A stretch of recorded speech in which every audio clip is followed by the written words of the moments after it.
ওয়ালা তাকরাবুজ জিনা ইন্নাহু কানা ফাহিশাতান ওয়া সাআ সাবিলা। এই আয়াতটি কোরআনের সেই অংশ যেটি মহানবী সাল্লাল্লাহু আলাইহি সাল্লামের 10টি বিখ্যাত আদেশের শামিল।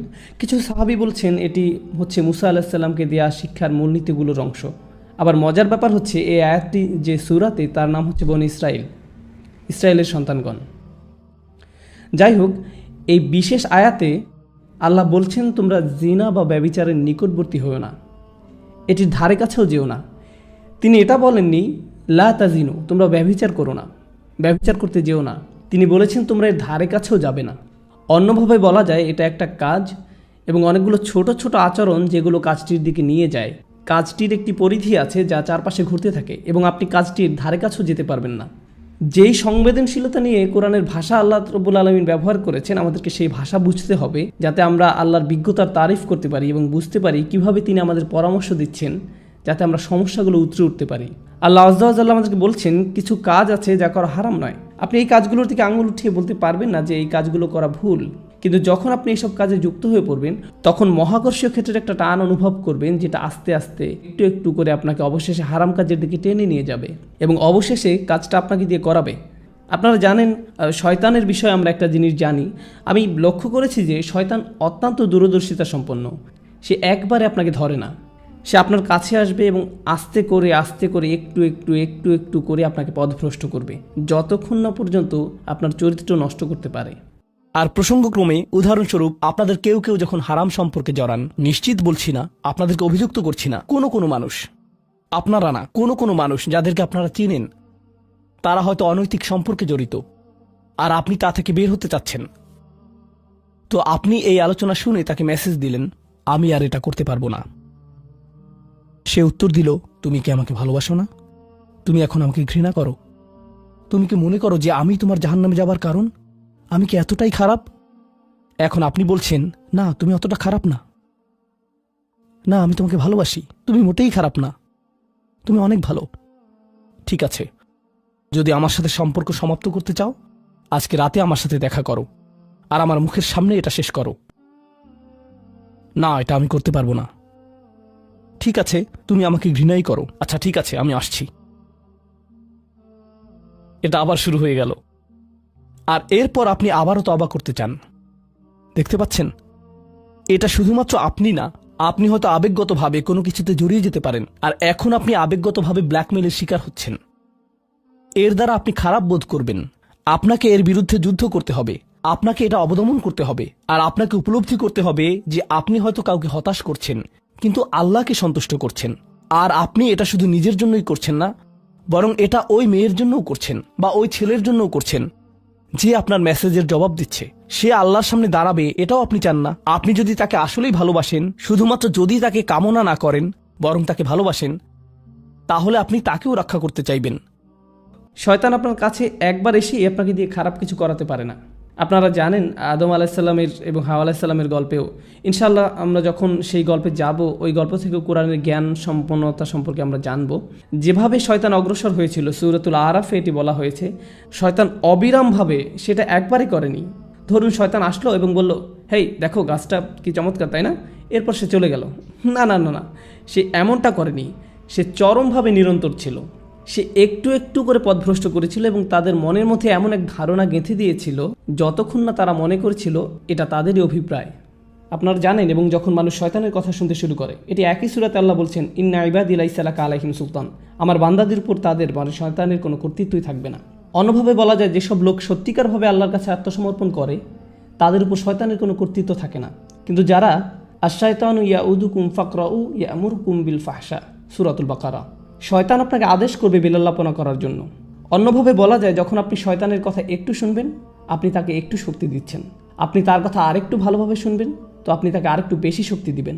আর আপনি যখন তার কথা অবিরামভাবে শুনতেই থাকবেন একসময় সে আপনাকে আদেশ করবে। আপনি নিজেকে এমনভাবে বলবেন যে আমি আমার নিজেকে সাহায্য করতে পারছি না, আমি এটা জানিও না, আমি জানি না কী করে আমি কম্পিউটার বন্ধ করব, আমি জানি না কীভাবে প্রতি রাতে এটা হয়ে যায়, আমি জানি না কীভাবে আমি ওইখানে ওই চ্যাটগুলো করি, আতঙ্ককর ওয়েবসাইটগুলো লগ ইন করি, আমি এইসব কেন করছি, লিফটে অথবা যখন আমি রাস্তা হেঁটে যাই কেন আমার চোখ আমি নামিয়ে রাখতে পারি না, আমি নিজেকে সাহায্য করতে পারছি না, আমি জানি না কী করা উচিত। আর আপনি জানেন শয়তান আঁকড়ে ধরে, বেশ শক্তভাবে আঁকড়ে ধরে, বদ অভ্যাসযুক্ত চক্রের মধ্যে আপনাকে টেনে নিয়ে যাবে আমরা বলতে পারি। এটা আস্তে আস্তে খারাপ, আরও খারাপ এবং অধিকতর খারাপের দিকে টেনে নিয়ে যায়। আপনি যদি এটা স্বীকার না করেন তাহলে এটা অধিকতর খারাপের দিকে যায়, আর এটা আপনার আত্মা একদম ধ্বংস করে দেয়। আল্লাহর সাথে আপনার সম্পর্ক নির্ভর করে আপনার অন্তর কতটা পরিষ্কার তার উপর। যতবার আপনি অশ্লীলতায় উদ্ভাসিত হন, আপনার অন্তরের উপর আরও ময়লা, আরও অন্ধকার, আরও আবরণ ঢালতে থাকে এবং ঢালতেই থাকে, যতক্ষণ পর্যন্ত না আপনি আল্লাহর কথা শুনবেন কিন্তু আপনার চোখে এক ফোঁটা পানিও আসবে না। এটা আসবে না কারণ আপনার হৃদয় এতই কঠিনে পরিণত হয়েছে যে আপনি যত অনাবৃত অবস্থা দেখেছেন, যত পাপ করেছেন চোখ দিয়ে সবসময়, আর আপনি এটার গুরুত্বও দিচ্ছেন না। আপনারা জানেন একটা সুন্দর হৃদয় যন্ত্রণাগ্রস্ত হয় যখন অসমীচীন কিছু একটা দেখে যা আল্লাহর নির্দেশের সাথে সামিল নয়। এটা আকর্ষিত হয় না, বরং যন্ত্রণাগ্রস্ত হয়। অবিলম্বে তার বিবেক চাঙ্গা হয়ে ওঠে, অস্থিরতা বন্ধ হয়ে যায়। যখন আপনার এরকম হৃদয় থাকবে, এরকম অবস্থায় যাবেন, আপনি নিজেকে নিয়ন্ত্রণ করতে পারবেন। এগুলোর মধ্যে ভালো কিছুই খুঁজে পাবেন না। আপনার এমন কোনো অনুভূতিই হবে না। আপনার এই অনুভূতিও হবে না যে এটা ভুল। যেটা হবে, আপনি কোনো বোনের দিকে তাকানোর আগে তার আশেপাশে দেখবেন যে অন্য কেউ তাকে দেখছে কিনা, এবং তারপর আপনি ভালো দৃষ্টি নিয়ে তাকাবেন। দেখবেন যে আল্লাহর ভয় একদমই নেই। একমাত্র যে ভয়টা আছে সেটি হলো পাপের ভয়। পাপ ছাড়া আর কোনো ভয়ই নেই। কি ভীষণ অতিমানবিক অবস্থা এটি। আল্লাহ বলছেন, ইয়ালামু খাইনাতাল আয়ুনু ওমা তুখফিস সুদূর। তিনি জানেন চুরি করে তাকানো, একটু এদিক সেদিক তাকানো, তিনি এটা জানেন। আপনার একটু চাহনি আপনার তাকানোর মানে কি, এবং তিনি জানেন আমাদের বক্ষস্থল কি লুকিয়ে রাখে। আপনারা কি জানেন আমি এই বিশেষ আয়াতটি কেন আলোচনা করছি? তোমরা জিনার নিকটবর্তী হও না, ইন্নাহু কানা ফাহিশাতান। এটা সবসময় একটা অস্থিরতা, বেলেল্লাপনা, অশ্লীল কাজ। ওয়াসা সাবিলা, একটা ভয়ঙ্কর পথ। আল্লাহ এটাকে একটা পথ হিসাবে বর্ণনা করছেন। ভয়ঙ্কর পথ, পথে পদক্ষেপ থাকে। ঠিক, পথ মানেই পদক্ষেপ। আপনাকে শনাক্ত করতে হবে আপনি কোন পদক্ষেপ নিচ্ছেন। এই পদক্ষেপ নিতে আপনাকে কি করতে হচ্ছে। আপনারা জানেন প্রত্যেকটা কাজের কিছু প্রক্রিয়া থাকে, কিছু চক্র থাকে। স্কুলের পরে আপনি কয়েক ঘন্টা সময় পাচ্ছেন আপনার পিতামাতা বাসায় ফেরা পর্যন্ত। আপনারা জানেন আপনি কিছু বন্ধুর সাথে ঘুরছেন যাদের কোনো মান নেই। প্রত্যেকটা সময় আপনাকে শনাক্ত করতে হবে কোন কাজগুলো আপনাকে পাপের দিকে টেনে নিয়ে যায়। আমাদের গোড়া থেকে এগুলো কেটে ফেলতে হবে।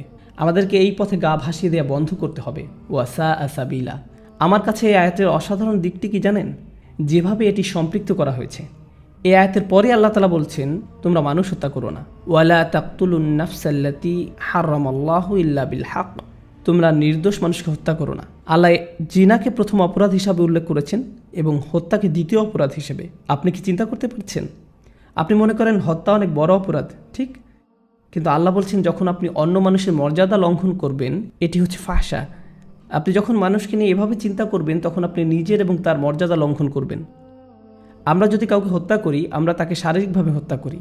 আপনারা জানেন তার বেঁচে থাকার অধিকার লঙ্ঘন করি, আর ওটা হচ্ছে আত্মার হত্যা, ফাহশা। আর এটি হচ্ছে শারীরিক হত্যা, ফাতর। দুই রকমের হত্যা রয়েছে।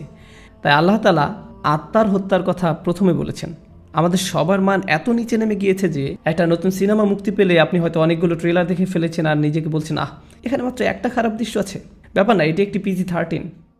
যেটা আগে PG-13 হওয়ার কথা ছিল, এখন সেটা PG। কাজে সব জায়গায় অশ্লীল দৃশ্য। এবং যে আত্মার মূল্য আমরা হারিয়ে ফেলেছি তার প্রতি আমাদের যত্নবান হওয়া উচিত। এটা আমাদের নামাজের উপর প্রভাব ফেলছে, দোয়ার উপর প্রভাব ফেলছে, আমাদের চরিত্রের উপর প্রভাব ফেলছে, এটা আমাদের পরিবারের উপর প্রভাব ফেলছে, এবং আমরা গুরুত্বও দিচ্ছি না। আমরা মনে করি এটাই জীবন, আমাদের সময়ের সাথে তাল মিলিয়ে চলছি। ঠিকই আছে, সবাই একই কাজ করছে, আমরা কি করতে পারি? তাই আপনি যেসব ছবি ফেসবুকে পোস্ট করছেন তার গুরুত্ব দিচ্ছেন না। আমি ফেসবুক ব্যবহার করা বন্ধ করে দিয়েছি। আমি বলছি না যে ফেসবুক ব্যবহার করা হারাম, আমি ব্যক্তিগতভাবে এটা ব্যবহার করতে পারছি না। আপনারা জানেন আমি এটা ব্যবহার করি না। আমি সামাজিকীকরণের জন্য কিছু একটা পোস্ট করলাম, কোনো ঘোষণা কিন্তু কিছু একটা শেয়ার করলাম, কিন্তু কিছু জিনিস দেখে আমি খুব মর্মাহত হয়েছি যে আপনি কিভাবে এটা করতে পারেন। আপনি একজন মুসলিম এবং কিভাবে আপনি এই ধরনের ছবি পোস্ট করতে পারেন? নিজের মর্যাদা নিজেই রাখুন, নিজের পরিবারের মর্যাদা বজায় রাখুন, নফসকে নিয়ন্ত্রণ করুন। চোখ দিয়ে তাকানো, চোখের জিনা থেকেই বাকি সব শুরু হয়। অন্য সব কিছু এখান থেকে শুরু, অন্য সব কিছুই চোখের জিনা থেকে শুরু। ইনশাআল্লাহ তাআলা আমি আপনাদের সাথে এই বিষয়ে ছোট ছোট টুকিটাকি কোরআন থেকে এই বিষয়ের উপর কিছু সংযুক্ত আয়াতের অংশ নিয়ে আরেকদিন আলোচনা করব। কিন্তু আজকে ইনশাআল্লাহ শেষ যে জিনিসটি আলোচনা করব তা হচ্ছে ফাহশা, যার অনুবাদ হচ্ছে লজ্জাহীনতা, উত্তেজনা, অশ্লীলতা। আরবি ভাষার কিছু নিয়ম আছে যেগুলো একই রকমের, ওয়াহাস এবং ফাহাস। ওয়াহাস মানে হচ্ছে বন্যপ্রাণী, ফাহাস মানে হচ্ছে যে বন্যপ্রাণীর মতো আচরণ করে। লজ্জাহীনতা এমন একটি আচরণ হিসাবে বর্ণনা করা হয়েছে যেটি বন্যপ্রাণীর আচরণের মতো। আল্লাহ মানবকুলকে মর্যাদাবান করেছেন। আদম আলাহিসাল্লামের উপর যে শাস্তি দেওয়া হয়েছিল সেটা হলো তার জামা কাপড় খুলে ফেলা হয়েছিল। আমাদের আদি পিতামাতার জামা কাপড় খুলে ফেলা হয়েছিল। এটা আল্লাহর পক্ষ থেকে একটা শাস্তি ছিল এবং অবিলম্বে তারা বুঝতে পেরেছিলেন যে তাদের উচিত নিজেদের ঢেকে রাখা। তারা সমাজ থেকে নিজেদের ঢাকার শিক্ষা পাননি। সমাজ তাদেরকে লজ্জাহীনতার শিক্ষা দেয়নি। আপনারা জানেন আজকাল আমাদের নৃতত্ত্ববিদরা আপনাদেরকে শেখাবে যে আপনারা জানেন সমাজ আমাদেরকে জামা কাপড় দিয়েছে। এটা একটা সামাজিক যৌক্তিকতা যে আমরা ইতিহাস থেকে জামা কাপড় পরা এবং নিজেদের ঢেকে রাখার শিক্ষা পেয়েছি, কিন্তু প্রকৃতিগতভাবে আমাদের বন্যপ্রাণীর মতো থাকার কথা ছিল। আদম আলাহিসাল্লাম সমাজ থেকে কিছু শেখেননি, তাকে আল্লাহ বিবেক দিয়েছিলেন এবং যখন তার কাপড় খুলে ফেলা হয়েছিল তিনি প্রকৃতিগতভাবেই তাড়াতাড়ি নিজেকে ঢাকার চেষ্টা করেছিলেন। আমাদের আদি পিতামাতা নিজেকে ঢাকার চেষ্টা করেছিলেন। আমাদের এমন মানুষ হওয়া উচিত যেন আমরা আমাদের নিজেদের ঢেকে রাখতে পারি এবং অন্যদের দিকে না তাকিয়ে অন্যদের মর্যাদা দিতে পারি। আল্লাহর কাছে আরো কে বিশেষ মর্যাদা সম্পন্ন? আল্লাযীনা ইযা আনফাকু লাম ইউসরিফু ওয়া লাম ইয়াকতুরু ওয়া কানা বাইনা যালিকা কওয়ামা। এই মানুষেরা যখন তারা অর্থ ব্যয় করে তারা সকল অর্থ উড়িয়ে দেন না, তারা অতিরিক্ত খরচ করেন না, আর তারা কৃপণও নয়। তারা অনেক বেশি খরচ করেন না আর তারা অনেক কমও খরচ করেন না। তাদের বাজেট ভারসাম্যপূর্ণ। বাজেটের সাথে আল্লাহর নৈকট্যের সম্পর্ক কি? সম্পর্ক রয়েছে, কারণ আল্লাযীনা ফি আমওয়ালিহিম হাক্কুন মালুম, তাদের অর্থে অন্যদের অধিকার রয়েছে যা সুবিদিত। আপনার পিতামাতার অর্থনৈতিক সহায়তা প্রয়োজন, আপনার সন্তান, আপনার ভাই বোন, আপনার স্ত্রীর প্রয়োজন, এমন অনেক ক্ষেত্র রয়েছে যার জন্য আপনার অর্থ প্রয়োজন। কিন্তু যখন আপনি প্রয়োজনহীন জিনিসে আসক্ত হয়ে পড়েন আর আপনার অর্থ যখন ব্যয় হয় সিনেমার পর সিনেমা, সিনেমার পর সিনেমায়, সাবস্ক্রিপশনের পর সাবস্ক্রিপশনে, গেমের পর গেম, এরপর গেমে, গাড়ির জন্য নতুন যন্ত্রাংশ কেনার পেছনে, যেই চাকা দেখতে উল্টো দিকে ঘূর্ণায়মান, তার প্রয়োজন আপনার নেই। সেগুলো আপনি দেখবেন না যখন আপনি গাড়ি চালাবেন, সেটা অন্য কেউ দেখবে। এগুলো ঘুরবে অন্য কারো জন্য, আপনার জন্য না। যন্ত্রাংশ অথবা ডিভাইস। আপনি নতুন আইফোন ছাড়াও বেঁচে থাকবেন, এতে কোনো ক্ষতি হবে না। স্যামসাং যদিও কিছুটা বিপজ্জনক, তারপরও অনেক বোনেরা পার্স অথবা ব্যাগের জন্য এমনটা করেন। ও আল্লাহ, এই ব্যাগগুলোর কোনোটার দাম কয়েক লাখ টাকা। বলছি না যে আপনি এগুলোর কোনোটাই কিনতে পারবেন না, কিন্তু আল্লাহ বলছেন ঠিক আছে খরচ করো, কিন্তু অতিরিক্ত খরচ করো না। আপনাদের কারো কারো জন্য আবার সবচেয়ে খুশির বিষয় হলো টাকা ধরে রাখা। আপনি স্ত্রীকে সাথে নিয়ে সুপার শপে গিয়েছেন, তিনি এক প্যাকেট দুধ নিলেন। আমাদেরকে এত বেশি দুধ প্রয়োজন, ছোট প্যাকেট নিতে পারো না? ডিসকাউন্টের জন্য অপেক্ষা করতে পারো না? এটা দুধ, এটা ডিম, এগুলো নিয়ে কৃপণতা না করলে হয় না? এমন মানুষ রয়েছে যারা প্রাপ্য মানুষদের টাকা ধরে রাখে। আপনার সন্তানদের অর্থ প্রয়োজন, তাদের চলার জন্য কিছুটা পকেট খরচ প্রয়োজন, আপনার স্ত্রীর কিছুটা অর্থ প্রয়োজন।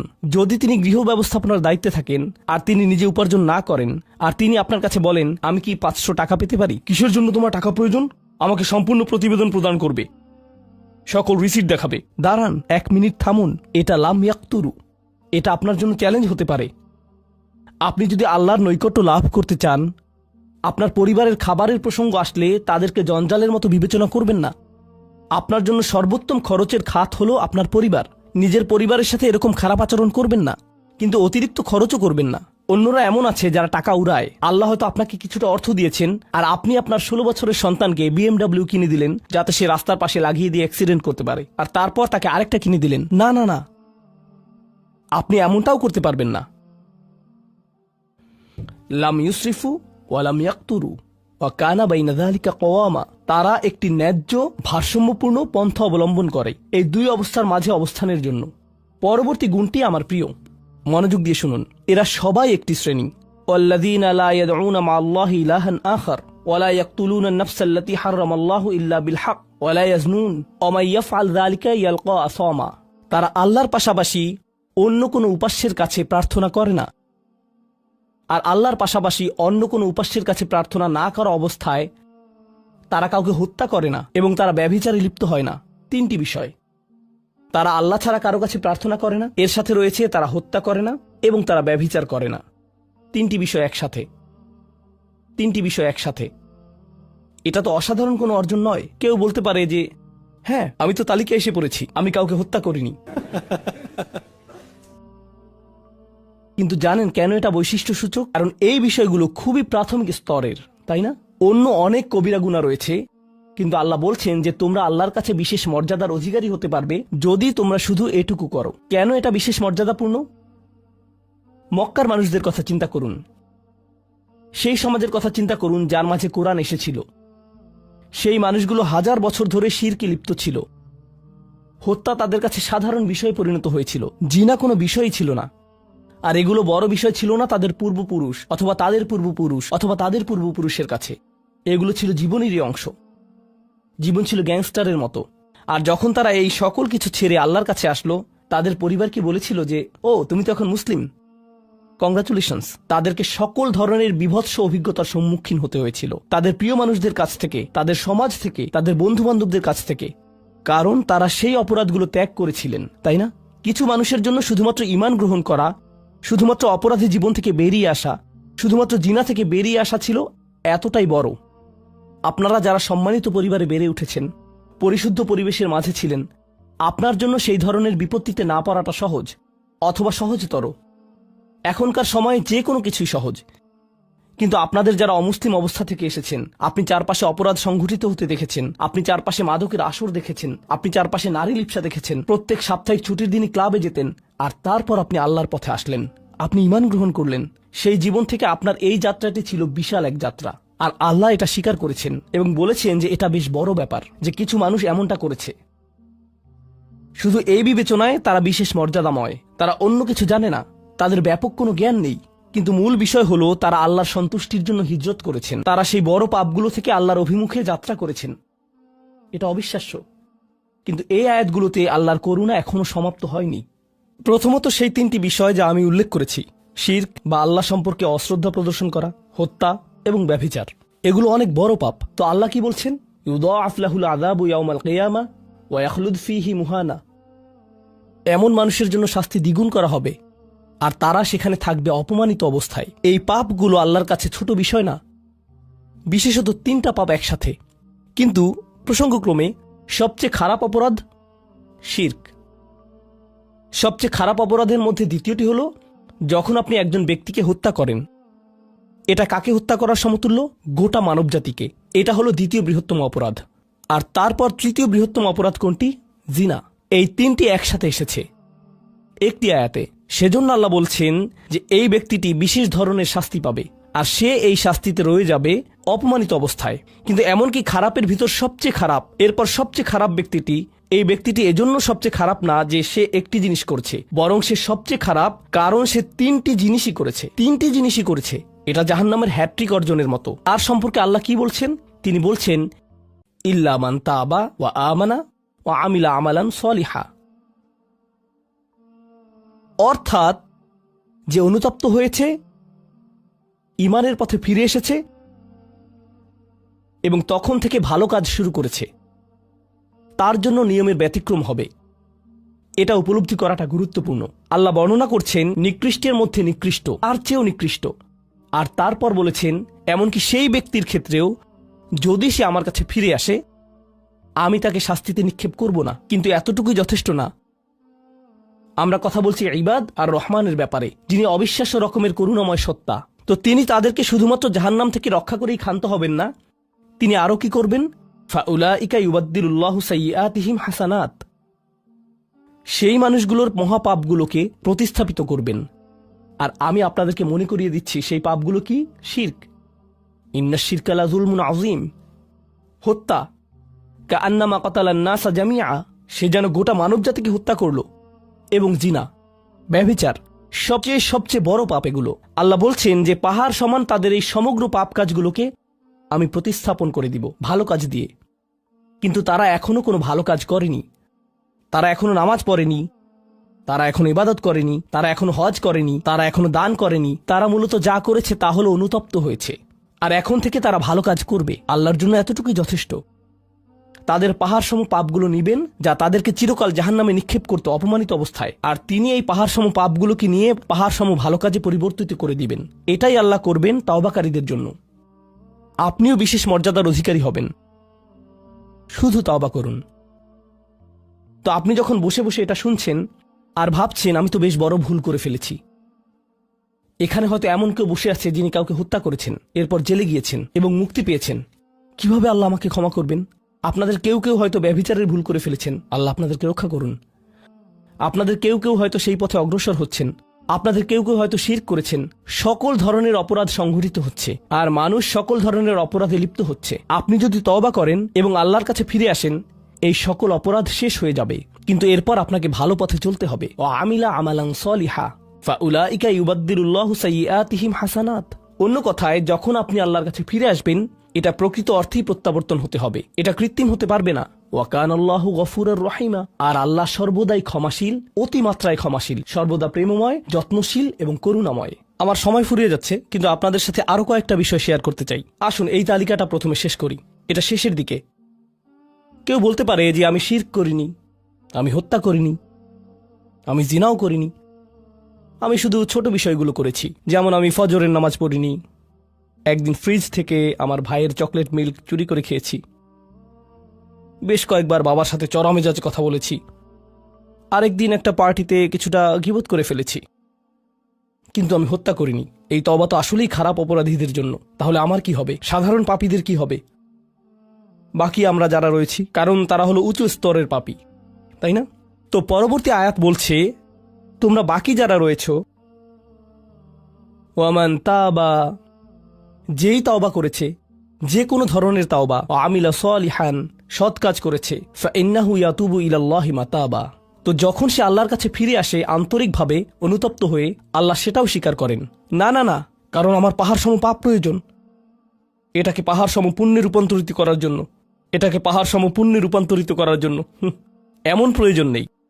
যেই পাপেই লিপ্ত থাকেন না কেন, শুধু তওবা করুন। ফাইন্নাহু ইয়াতুবু ইলাল্লাহি মাতাবা ওয়াল্লাযীনা লা ইয়াশহাদুনা যুর। এমন মানুষ যারা অন্যায়ের সাক্ষ্য হয় না। এর অর্থ হলো তারা সহ্য করে না যখন কোনো অন্যায় সংঘটিত হয়। এই মানুষগুলো আল্লাহর কাছে মর্যাদা সম্পন্ন, কারণ তাদের পরিসরে কেউ যখন মানসিকভাবে নির্যাতনের শিকার হয়, কেউ যখন অর্থনৈতিকভাবে নির্যাতনের শিকার হয়, তাদের পরিবারে, ধরুন দুই ভাই মিলে কোনো ব্যবসা করে আর তাদের একজন সকল অর্থ আত্মসাৎ করে অন্যজনকে বঞ্চিত করে, যার ফলে আদালতে গিয়ে এখন একে অপরের বিরুদ্ধে অবতীর্ণ। সেখানে আপনার হয়তো কোনো এক পক্ষের সাথে সম্পর্ক রয়েছে, আপনি নিশ্চুপ দাঁড়িয়ে থেকে অন্যায় হতে দিবেন না। আপনি এটা হতে দিবেন না। যদি এটা আপনার নিজের বাবার বিরুদ্ধেও যায়, যদি এটা আপনার স্বামী স্ত্রী বা সন্তানদের বিরুদ্ধেও যায়, আপনি অলসভাবে দাঁড়িয়ে থেকে অন্যায়কে সহ্য করবেন না, আপনি প্রতিবাদ করবেন। কমপক্ষে এর নীরব অংশীদার হবেন না, আপনি সে স্থান ত্যাগ করবেন। এর সাথে আমার কোনো সম্পর্ক নেই, আমি এর অংশ হতে চাই না। লা ইয়াশহাদুনা যুর, এর আরেকটা অর্থ হলো তারা মিথ্যা সাক্ষ্য প্রদান করে না। কখনো আপনার উপর চাপ থাকে এমন মানুষের পক্ষ অবলম্বন করার জন্য যারা অন্যায়কারী। আপনি জানেন যে তারা অন্যায়কারী, কিন্তু তারা বলে পরিবার আগে ভাই, অথবা বন্ধুত্ব সবার আগে। আর আপনি যদি এটা করেন, যদি আপনার আনুগত্য ভুল স্থানে প্রদান করেন, এটা জেনে শুনে যে আপনি ভুল, তাহলে এটা লা ইয়াশহাদুনা যুর এর লঙ্ঘন। আয়াতটির দ্বিতীয় অংশ, ওয়া ইযা মাররু বিল্লাগwi মাররু কিরামা, এটাও অসাধারণ। এই আয়াতে আল্লাহর কাছে আপনাকে অসাধারণ বানিয়েছে কোনটি? আপনি একটা আসরে রয়েছেন, বন্ধুরা সবাই ঘুরে বেড়াচ্ছে, অথবা আপনি হয়তো কোনো হোয়াটসঅ্যাপ গ্রুপে আছেন। আজকাল যোগাযোগের বিভিন্ন মাধ্যম রয়েছে, আর এই সকল যোগাযোগের মাঝে মানুষ যুক্তিহীন কথা বলে থাকে, মানুষ একে অপরের বিরুদ্ধে গীবত করে, তারা একে অপরের প্রতি বিদ্রুপ করে, তারা একে অপরের সময় নষ্ট করে, আর আপনি এর সাথে কোনো সম্পর্ক রাখতে চান না। তো আপনি কি করবেন? আপনি আসরটি ত্যাগ করবেন। কিন্তু আপনি প্রথমে একটা লেকচার দিবেন না যে এগুলো সবই অর্থহীন, তোমরা নিজেদের সময় নষ্ট করছো, আস্তাগফিরুল্লাহ, আমি তোমাদেরকে আল্লাহর দিকে ডাকছি এবং তওবা করতে আহ্বান জানাচ্ছি, তোমরা এই ভিডিওটি দেখো, আমি এই আসর ত্যাগ করছি না। অথবা আপনি কোনো পার্টিতে রয়েছেন আর বললেন, আস্তাগফিরুল্লাহ, তোমরা সবাই গীবত করছো, আমি এখান থেকে চলে যাচ্ছি। ওয়া ইযা মাররু বিল্লাগwi মাররু কিরামা, যখন তারা এই ধরনের আসরের পাশ দিয়ে যায়, যখন তারা এই ধরনের পরিস্থিতির সম্মুখীন হয়, তারা সেখান থেকে বেরিয়ে আসে সম্মানজনক উপায়ে, মাররু কিরামা। অন্য কথায়, তারা তাদের নিজস্ব মর্যাদা রক্ষা করে। তারা এমন অবস্থায় পড়ে না যা অন্যদেরকে এবং তাদের নিজেদেরকে অপমানিত করে। আর এই প্রক্রিয়ায় তারা অন্য কাউকে খারাপ বোধও করায় না। তারা সম্মানজনক অজুহাত তৈরি করে এবং নিজেদেরকে সেই পরিস্থিতি থেকে বের করে আনে। ওয়া ইযা মাররু বিল্লাগwi মাররু কিরামা। আর সবশেষে, ওয়াল্লাযীনা ইযা যুকিরু বিআয়াতি রাব্বিহিম লাম ইয়াখিরু আলাইহা। আসলে এখনো শেষ হয়নি, আপনাদের ভালো বোধ করার জন্য বললাম। ওয়াল্লাযীনা ইযা যুকিরু বিআয়াতি রাব্বিহিম লাম ইয়াখিরু আলাইহা সুম্মান ওয়া উময়ানান। এটা জুমায় অংশগ্রহণকারীদের জন্য। যখন তাদেরকে স্মরণ করিয়ে দেয়া হয় তারা অন্ধ এবং বধিরের মতো পড়ে থাকে না। অন্য কথায়, তারা সেগুলো উপেক্ষা করে না, তারা সেগুলোকে হালকাভাবে গ্রহণ করে না। তারা কিছু শোনার পর বলে না যে হ্যাঁ, এটা আমার সম্পর্কেই বলেছে, এটা ঠিকই আমার বিবেককে আঘাত করেছে, কিন্তু আমি ভুলে যাব যে এটা আমি শুনেছি। আমি ভান করব যে এটা আমার সম্পর্কে না এবং এটা নিয়ে চিন্তা করব না। তারা ইচ্ছাকৃত বধির না, আর তারা ইচ্ছাকৃতভাবে অন্ধও না। সেই স্মরণিকার প্রতি যা তাদেরকে প্রদান করা হয়েছে, এটা ছিল আপনার সম্পর্কে, এটা ছিল আপনার কার্যকলাপ সম্পর্কে, আপনার উদ্দেশ্য সম্পর্কে। আর এখন আপনি এটা আর নিতে পারছেন না, কারণ আপনি পরিবর্তিত হতে চান না। বাল ইউরিদুল ইনসানুল ইয়াফজুরা আমামা, মানবজাতি শুধু তার সামনে যা রয়েছে তাতে নিমজ্জিত হয়ে যেতে চায়। প্রলোভনগুলো এতটাই মজবুত। আর কোরআন উলিন নুহা সম্পর্কে বলছে, তারা এমন মানুষ যারা নিজেদেরকে সংযত করতে পারে। আপনাকে স্মরণ করিয়ে দেয়া হচ্ছে নিজেকে সংযত করার জন্য, আর আপনি বলছেন আমি সংযত হতে চাই না, আমি এই অবস্থাতেই ভালো আছি। আমি ইতিমধ্যেই কাজটি করার দিন, তারিখ এবং স্থান নির্ধারণ করে ফেলেছি এবং টিকিটও করে ফেলেছি। এরপর এই খুতবাটি আমার মুড নষ্ট করে দিল। তো আমি এখন একটা বার্গার খাবো এবং খুতবায় যা শুনেছি তা নিয়ে চিন্তা করব না। তারপর সেখানে যাব যেখানে আমি যেতে চেয়েছিলাম। খুতবাটা বেশ দেরিতে শোনা হয়েছে। সেই মানুষেরা এমনটা করে না। যখন কোনো স্মরণিকা শ্রবণ করে, নিজেদের উপর এর প্রভাব পড়তে দেয়, তারা এটাকে পরিবর্তন ঘটানোর সুযোগ দেয়। এটাই তাদেরকে আল্লাহর কাছে বিশেষ মানুষে পরিণত করে। প্রসঙ্গক্রমে কখনো কখনো আপনার ভিতরে ঘটে যাওয়া সেই পরিবর্তন অন্য কেউ দেখে না, অন্য কেউ জানে না সেই পাপ সম্পর্কে যার দিকে আপনি অগ্রসর হচ্ছিলেন। সেটা শুধুই আপনি এবং আল্লাহর মাঝে সীমাবদ্ধ, আর আল্লাহ আপনাকে তার ইবাদ হিসেবে গণ্য করেন, কারণ আপনি সেই পরিবর্তন ঘটিয়েছেন। তো এখন যেহেতু আমরা সমাপ্তির দিকে যাচ্ছি, এটাই এখানে বর্ণিত শেষ গুণ। এই মানুষেরা শুধুমাত্র নিজেদের নিয়ে উদ্বিগ্ন না, বরং তারা তাদের পরিবার নিয়ে উদ্বিগ্ন। ওয়াল্লাযীনা ইয়াকুলুনা রব্বানা হাবলানা মিন আজওয়াজিনা ওয়া যুররিয়াতিনা কুররাতা আয়ুনিন, হে প্রভু, আমাদের স্ত্রী এবং আমাদের সন্তানদের দ্বারা আমাদেরকে চক্ষুর শীতলতা দান করুন, যার অর্থ দুইটি জিনিস। আমি জটিলতা পরিহার করে আপনাদেরকে সরলভাবে কুররাতা আয়ুনিন এর অর্থ বুঝিয়ে বলছি। প্রথম অর্থ হলো, ইয়া আল্লাহ, অন্য সকল কিছু আমাকে পীড়িত করে, অন্য সকল কিছু আমাকে অসুবিধায় ফেলে, কিন্তু যখন আমি আমার স্ত্রীর কাছে আসি এবং আমার সন্তানদের কাছে আসি, ইয়া আল্লাহ, এই স্থানটিকে আমার জন্য প্রশান্তিদায়ক করে দিন। আমার সকল অসুবিধা দূর হয়ে যায় যখন আমি আমার স্ত্রীর দিকে তাকাই। আমার সকল অসুবিধা দূর হয়ে যায় যখন আমি আমার সন্তানদের সাথে থাকি। ইয়া আল্লাহ, আমার স্ত্রী এবং আমার সন্তানদের মাঝে এটা প্রদান করুন, অথবা আমার স্বামী এবং আমার সন্তানদের মাঝে এটা প্রদান করুন। কুররা শব্দটির দ্বিতীয় অর্থটি এসেছে করার থেকে। করার অর্থ যখন আপনার চোখ কোথাও আটকে যায়। ইয়া আল্লাহ, আমার স্ত্রীর প্রতি আমার ভালোবাসা এতটাই সৃষ্টি করে দিন যাতে আমি তার উপর থেকে চোখ ফিরাতে না পারি। ইয়া আল্লাহ, আমার সন্তানদের নিয়ে আমাকে এতটাই আনন্দিত করে দিন এবং এতটাই ভালোবাসাপূর্ণ করে দিন যাতে আমি তাদেরকে অন্যদের সাথে তুলনা না করি। আমার যা রয়েছে তা নিয়ে আমি সুখী, তারা খারাপ বোধ করুক এটা আমি চাই না। আমি তাদের অর্জনের স্বীকৃতি প্রদান করি। আমাকে সেই সামর্থ্য দান করুন যাতে স্ত্রী এবং সন্তানদের মাঝে কুররাতু আয়ুন খুঁজে পাই। আমাকে একটি মজবুত পরিবার দান করুন এবং আমাকে আমার পরিবারের প্রতি সন্তুষ্ট করে দিন। আপনাদের অনেকের জন্য একমাত্র দুশ্চিন্তার বিষয় হলো স্ত্রী এবং সন্তান। এই দোয়া অনুযায়ী দুশ্চিন্তার একমাত্র উপশমকারী হওয়া উচিত স্ত্রী এবং সন্তান।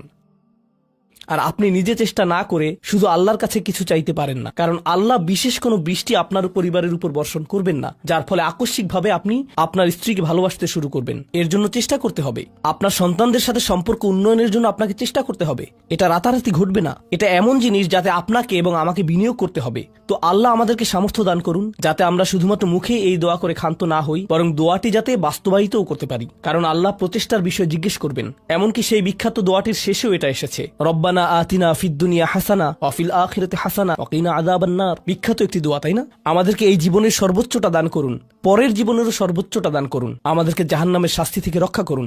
এরপরে আল্লাহ কি বলছেন?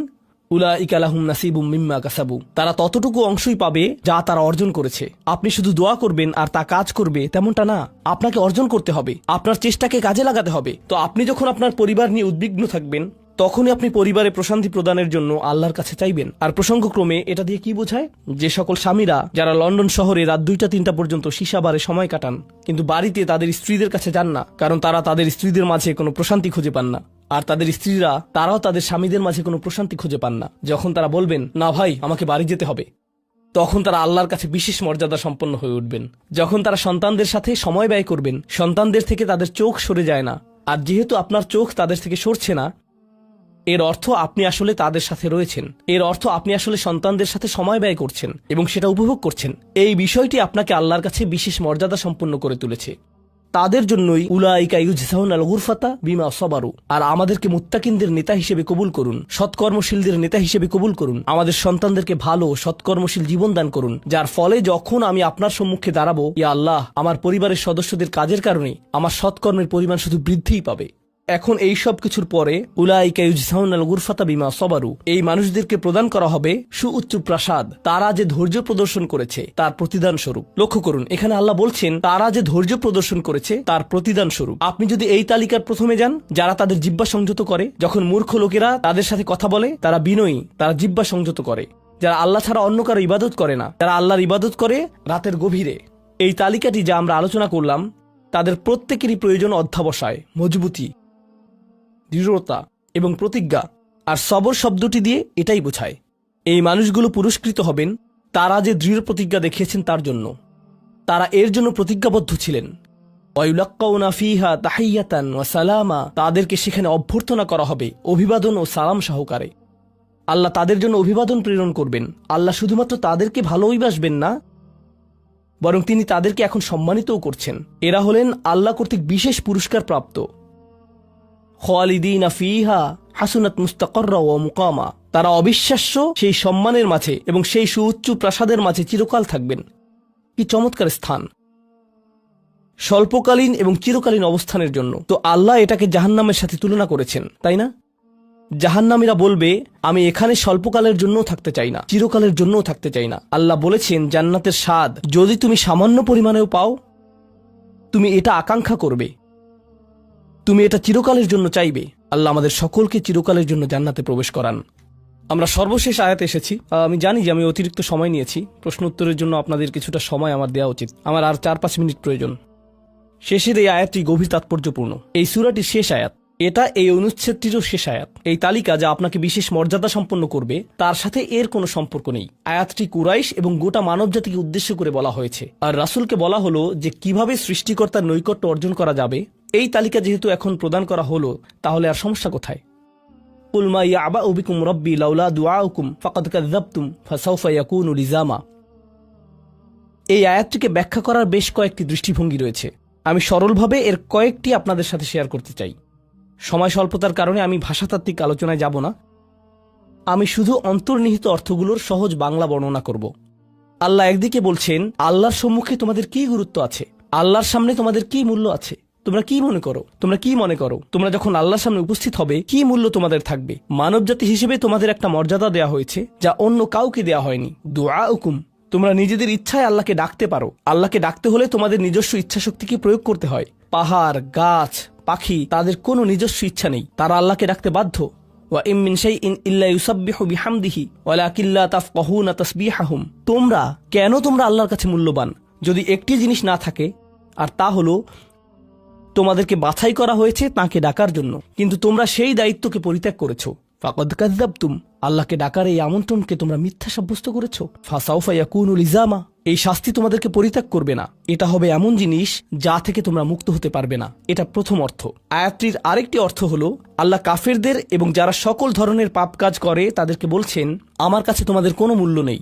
আর তোমাদের এখনো টিকে থাকার একমাত্র কারণ হলো তোমাদের মধ্যে কিছু মানুষ রয়েছে যারা এখনো আমাকে ডাকে। পৃথিবীর বুকে এখনো কিছু ইমানদার রয়েছে যারা এখনো আল্লাহর উদ্দেশ্যে ক্ষমা প্রার্থনা করে, আর তারাই একমাত্র কারণ যে জন্য তোমরা এখনো বেঁচে আছো। আয়াতের তৃতীয় অর্থটি কাফেরদের উদ্দেশ্যে এবং এমন মুসলিমদের উদ্দেশ্যে যারা আল্লাহ থেকে অনেক দূরে রয়েছে, তাদের জন্য এটা প্রযোজ্য। আল্লাহ বলেছেন, তোমাদের কি মূল্য রয়েছে আমার কাছে? তোমরা নামাজ পড়ো না, তোমরা আনুগত্য করো না, তোমরা হালাল উপার্জন করো না, তোমরা সকল আদেশ লঙ্ঘন করো, কিন্তু কোনো কারণে মরিয়া হয়ে যদি তুমি আমাকে ডাকো, তারপরও আমি তোমাকে যথাযোগ্য মূল্যায়ন করব। এখনো তোমাকে সুযোগ দিয়ে যাচ্ছি, লাউলা দুআউকুম, কিন্তু মোটের উপর তুমি এখনো এই সকল কিছুকে মূল্যহীন বিবেচনা করছো। তুমি স্বীকার করছো না যে আমি তোমাকে যা কিছু দিয়েছি এবং যা কিছু করতে বলেছি তা আসলে তোমার কাছে অর্থবহ। তুমি এই সকল কিছুকে মূল্যহীন এবং মিথ্যা বিবেচনা করছো। তোমার এই স্বভাব পরিবর্তন করো, কারণ শীঘ্রই এটা স্থায়ীভাবে লেগে থাকা শাস্তিতে পরিণত হবে। আল্লাহ এটা বলেননি যে তোমাকে শাস্তি দেয়া হবে, বরং তিনি বলেছেন শীঘ্রই তোমাকে শাস্তি দেয়া হবে, শীঘ্রই তুমি এটা থেকে আর মুক্ত হতে পারবে না। অর্থাৎ তোমার জন্য এখনো সুযোগ রয়েছে, বদলে যাও। আয়াতটির আরেকটা অর্থ হলো, হে কুরাইশরা, যদি আল্লাহ তোমাদেরকে কোরআনের মাধ্যমে আহ্বান না করতেন তাহলে অন্য কোন জিনিস তোমাদেরকে মূল্যবান সাব্যস্ত করত? আল্লাহ তোমাদেরকে এই কিতাবটি দিয়ে সম্মানিত করেছেন, আর সর্বোপরি আল্লাহ আপনাকে এবং আমাকে এই কোরআন দিয়ে সম্মানিত করেছেন। তারপরেও তোমরা এটাকে সম্পূর্ণরূপে অগ্রাহ্য করছো। তোমরা এই কিতাবের কোনো মূল্যায়ন করছো না, আল্লাহর এই বাণীকে মূল্যায়ন করছো না। এখনো সময় আছে, নিজেকে সংশোধন করো এবং আল্লাহ তার কথা বলার জন্য যে তোমাদেরকে বেছে নিয়েছেন তার গুরুত্ব অনুধাবন করো। আয়াতটির সর্বশেষ অর্থ, আল্লাহ তোমাদেরকে শাস্তি দেওয়া পছন্দ করেন না। আয়াতাংশটির ভাষাতাত্ত্বিক একটি অর্থ হলো, তোমাদেরকে শাস্তি দেওয়ার জন্য আল্লাহ আগ্রহী নন। তার কোনো উদ্দেশ্য এবং আকাঙ্ক্ষা নেই তোমাদেরকে শাস্তি দেওয়ার, কিন্তু আল্লাহ ছাড়া অন্য কাউকে ডাকার যে অপরাধ তোমরা সংঘটিত করেছো তা এতই বড় যে এর জন্য শাস্তি দিতেই হবে। অন্য কথায় আল্লাহ আপনাকে শাস্তি দিচ্ছেন যদিও তিনি চান না। মা ইয়াফআলুল্লাহু বিআযাবিকুম, তোমাদেরকে শাস্তি দিয়ে আল্লাহর কোনো প্রাপ্তি নেই। আপনাকে শাস্তি দিয়ে আল্লাহর কি পাওয়ার আছে? আল্লাহ এখানে বলছেন, আমি তোমাদেরকে শাস্তি দিতে চাই না, কিন্তু তোমাদের অপরাধগুলো অনেক বড়, আর শীঘ্রই এই শাস্তি স্থায়ী হয়ে যাবে। এই মুহূর্তে এগুলো অস্থায়ী, তোমরা এগুলো মুছে ফেলতে পারো। তাই এখনো ফিরে আসো, আল্লাহর দিকে ফিরে আসো। আমাদেরকে এই সকল সুযোগ দেওয়ার পর শুধুমাত্র তার কাছে ফিরে আসাই না, বরং তার নৈকট্য লাভের সুযোগ দেওয়ার পর সবশেষে তিনি বলছেন, কেন তোমরা শাস্তি পেতে চাও? আমি তো তোমাদেরকে শাস্তি দিতে চাই না, তোমরা শুধু ফিরে আসো। আল্লাহ সহজ করে দিন যাতে আমরা এই বিষয়গুলোকে হৃদয়ের গভীর থেকে অনুধাবন করতে পারি, এবং তিনি আমাদেরকে তাদের অন্তর্ভুক্ত করুন যাদের প্রভাবে চারপাশের পথভ্রষ্ট মানুষদের এবং চারপাশের আল্লাহর অবাধ্য মানুষদের হৃদয়ও কোমল হয়ে যায় এবং তারাও আল্লাহর কাছে প্রত্যাবর্তন করে। বারাকাল্লাহু লি ওয়া লাকুম ফিল কুরআনিল হাকিম ওয়া নাফা'নি ওয়া ইয়্যাকুম বিল আয়াতি ওয়া যিকরিল হাকিম।